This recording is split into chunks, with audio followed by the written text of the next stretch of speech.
बिस्मिल्लाहिर्रहमानिर्रहीम ګرانو ملګرو تاسو ته په لرن انګلیش ان پښتو چینل کې په هراله او ستړي مشوم ملګرو ماته یو ملګری په کمنټ سیکشن کې کمنټ کړو ډیر مخکې کړو چې تاسو موږ ته په انادر د ادر او ادر باندې ویډیو جوړه کړئ هغه پکې ادر سوم استعمال کړو خو هغه باندې د تاسو په اسانه طریقې سره پيوم یو بل ملګری هغه ماته چې تاسو موږ ته په هومونیمز باندې کلاس جوړ کړئ نو په هغه به ان شاء الله زه بل ورځ کلاس جوړوم ما په کار روان کړی دی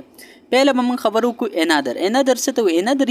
is used with singular countable noun. It means one more and alternative. It is non-specific. यानी another मंग दी दपार इस्तेमालो दीजे के इस्तेमालो यानी च singular countable noun यानी यवी او countable noun च खागा मंग शुमार लेशु और द दे मतलब दे अदा दे यो बल an alternative से तो वी मंग बदलते हुए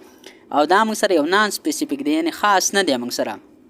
تاسو ته एग्जांपल درکم نو تاسو به اوس په دې معنی په اسانه طریقې سره پوه شئ give me another book he said ویماله یو بل کتاب راکا هغه ویلی ها بل example I hear that her mother is in another city یعنی ویما اوریدلی چې د هغه مور په بل ښار کې ده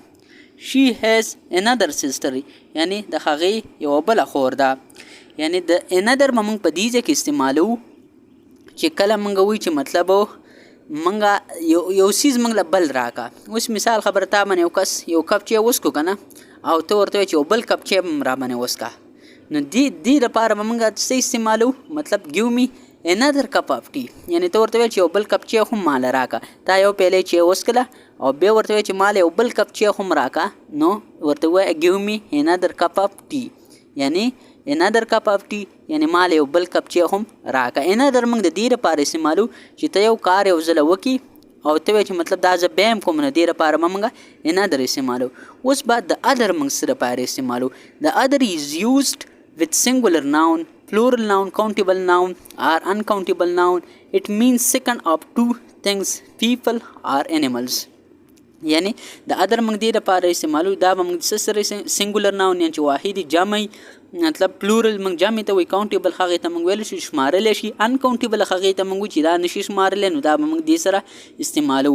ها it means second of two things یعنی د دې مطلب دا دی second of two things اوس مثال خبره تا سره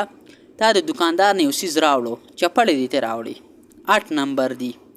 او هغه تا کې غټي او ته ورته چې الکه دې کې مال 7 نمبر راکا یعنی مثال مې لدار کو یا مطلب دغه رنګ एग्जांपल سمپل تاسو له مادر کو تاسو اوس په دې پوه شو چې لاندې نور एग्जांपल ته هم ګوره ها example sentences کې وي did you see the other book that I bought خو ویتا لیدل هغه بل کتاب چې ما غیسته دی بل एग्जांपल کې سوي Mary and Samuel are here but where are the other kids یعنی Mary او Samuel چې کوم دا خو دلته دي خو نور کسان چرته دي how she walked around to the other side یعنی هغه څوکړه واکو یعنی لاړه around to the other side یعنی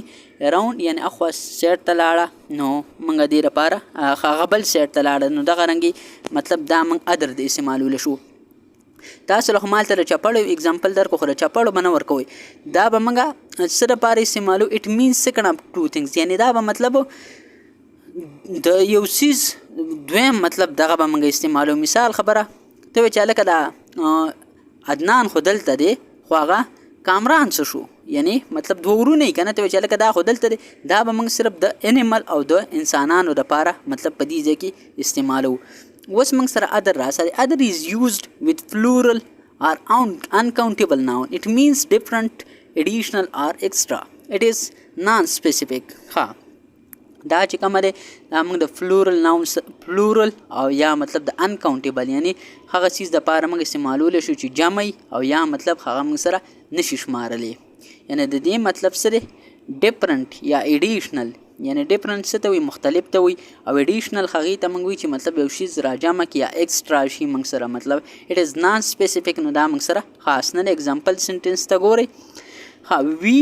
are married to each other یعنی مطلب منګه واده کړه یو بل سره I want you to return the book I lent you the other day یعنی وزه غواړم چې تا ته کتاب واپس کما I lent you the other day یعنی تا نه چې ما غبل ورځ وی غیستو Apple doesn't provide technical support for app यानी मतलब एप्पल څه ته وایي Apple doesn't provide technical support for apps یعنی مطلب apps created by other developer یعنی ایپل چې کومه د موږ سره یو کمپنی نه کو تاسو پیژنې ډیره ښه کمپنی نه وي دا مطلب هیڅ سپورټ نه پرووایډ کوي مطلب created by other developer یعنی چې نور کوم ډیولپرز دا جوړ کړي دي ودي ته سپورټ نه ورک ملګرو زه امید کوم چې ان شاء الله په دې کې به تاسو هیڅ قسمه مسله نه یعنی دا دومره ګران خبره نه ده دا ماشومان له هم ورځي او بهر حال دې کې لږ شانته ټیکنیکلیټیز او د دې دومره اهمیت هم نشته یعنی دا هر چاته پته ده چې نظر به په کوم ځای کې استعمالې د ادر او ادر به په کوم ځای کې استعمالې دا تاسو ته نه څه ټیسټ وغیره کې هم دا تاسو ته نه راځي نو د ټیسټ وغیره دپاره چې کوم هر څه راځي انشاءالله هغه به زه تاسو ته اپلوډ کوم خو که بیا هم ستاسو کم په مایند کې څه ډاوټس وغیره نو تاسو بیا هم ماته په کمنټ سیکشن کې ویلی شئ مطلب دا ډېر زیات اسان دي او تاسو چې ما دا کمې طریقې سره ایکسپلین کړه نو زه امید کوم چې تاسو به په دې په اسانه طریقې سره پوه شوي یاستئ ملګرو نننی کلاس زموږ پای ته ورسېدو انشاءالله تاسو سره به په یو بل نوي کلاس کې ملاقات کیږي تر هغه وخته پورې ما له اجازت راکئ ما په خپلو دواګانو کې یاد ساتئ او د خپل ځان هم ډېر یاد ساتئ چېرته چې هم اوسئ خوشحاله آباد بریالي ژوندي او ګړندي اوسئ د الله په امان